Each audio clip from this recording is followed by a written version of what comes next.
പ്രാർത്ഥന ജീവിതത്തിലെ 4 ഘട്ടത്തിലൂടെ നമ്മൾ കടന്നു പോകണം. ആദ്യമായി ലവ്. ഞാൻ പ്രാർത്ഥിക്കുന്ന എൻ്റെ കർത്താവിനെ മനസ്സ് തുറന്ന് സ്നേഹിക്കണം. സ്നേഹിച്ചാൽ മാത്രമേ എനിക്ക് എൻ്റെ ജീവിതത്തിലെ ആ പ്രാർത്ഥന ഫലിക്കുകയുള്ളൂ. ഞാനൊരു കാര്യം നടക്കാൻ വേണ്ടിയാണ് സ്നേഹിക്കുന്നതെന്ന് ചിന്തിച്ചു നോക്കുക. ആ കാര്യം നടക്കണം, ആ കാര്യസാധ്യത്തിന് വേണ്ടി മാത്രമുള്ളൊരു സ്നേഹം, ആ സമയത്തുള്ളൊരു തീഷ്ണതയുണ്ടല്ലോ. നമ്മൾ മാതാപിതാക്കളുടെ അരികിലെ നമ്മൾ കാണിക്കാനുള്ളൊരു കാര്യമില്ലേ? മാതാപിതാക്കൾ എന്തെങ്കിലും കാര്യം നേടണമെങ്കിൽ നമ്മൾ എന്ത് സ്നേഹമായിരിക്കും. അമ്മയ്ക്ക് എന്തോരം സഹായങ്ങൾ ചെയ്തു കൊടുക്കുക. അമ്മയെ ഞാൻ ഭക്ഷണം വയ്ക്കണോ, അമ്മയുടെ കൂടെ വരണോ, അമ്മയ്ക്ക് എന്താ ഒരു അസുഖത്തിൻ്റെ എന്ത് ബുദ്ധിമുട്ടുണ്ടല്ലോ. ഇതുപോലെ തന്നെയാണ് ദൈവസന്നിധിയിൽ നമ്മളായിരിക്കുന്നുള്ളതാണ്. ആ കാര്യം നടക്കാൻ വേണ്ടി യേശുവേ ഞാൻ മുട്ടുകൾ മടക്കുന്നു, യേശുവേ ഞാൻ എൻ്റെ കൈകൂപ്പി പിടിക്കുന്നു. അങ്ങനെയായ പോരാ, സ്നേഹിക്കണം.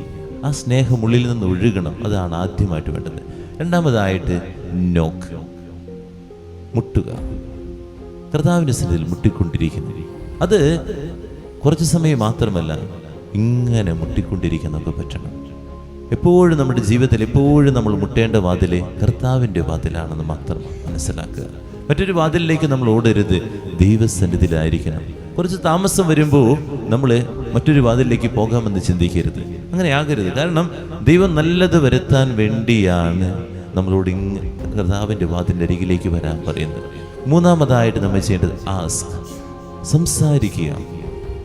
സംസാരമില്ല എന്നുള്ളതാണ്. സംസാരം എന്ന് പറഞ്ഞു കഴിഞ്ഞാൽ ഞാൻ ദൈവത്തോട് സംസാരിക്കുന്നു, ദൈവം എന്നോട് സംസാരിക്കുന്നു.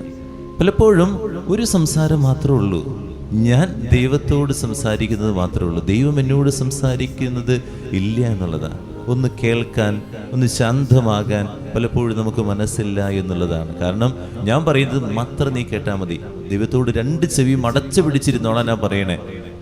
ഞാൻ ഇങ്ങോട്ടൊക്കെ പറയും, നീ ഒന്നും മിണ്ടണ്ട, നീ ഞാൻ പറയുന്നത് കേട്ട് ഇങ്ങോട്ട് അനുസരിച്ച് തന്നാൽ മതി. ഒരു ATM മെഷീൻ എന്ന് പറയാം, ഇടുക, എനിക്ക് ആഗ്രഹിക്കുന്ന പൈസ ഇങ്ങോട്ട് തരിക എന്നുള്ളതാണ് നമ്മുടെ ജീവിതത്തിൽ നമ്മൾ ചെയ്തുകൊണ്ടിരിക്കുന്നത്. നാലാമതായിട്ട് അന്വേഷിക്കുക. അന്വേഷിച്ചു കൊണ്ടിരിക്കണം. ദൈവസന്നിധിയിൽ ഇങ്ങനെ ഞാൻ എന്തോരം ദൈവത്തിലേക്ക് ആഴപ്പെടാൻ പറ്റും എന്നുള്ള ചിന്ത നമ്മുടെ ജീവിതത്തിൽ ഉണ്ടാകണം. നമ്മൾ ചിന്തിച്ച് നോക്കുക, എൻ്റെ പ്രാർത്ഥനാ ജീവിതത്തിൽ ഈ 4 കാര്യങ്ങൾ കടന്നു വരുന്നുണ്ടോ? ഈ 4 വരുമ്പോഴാണ് യഥാർത്ഥ ഒരു വിശ്വാസിയായിട്ട് മാറാൻ, യഥാർത്ഥ ഒരു ശിഷ്യനായിട്ട് മാറാൻ എനിക്ക് സാധിക്കുക. പ്രാർത്ഥിക്കാം, ധ്യാനിക്കാം.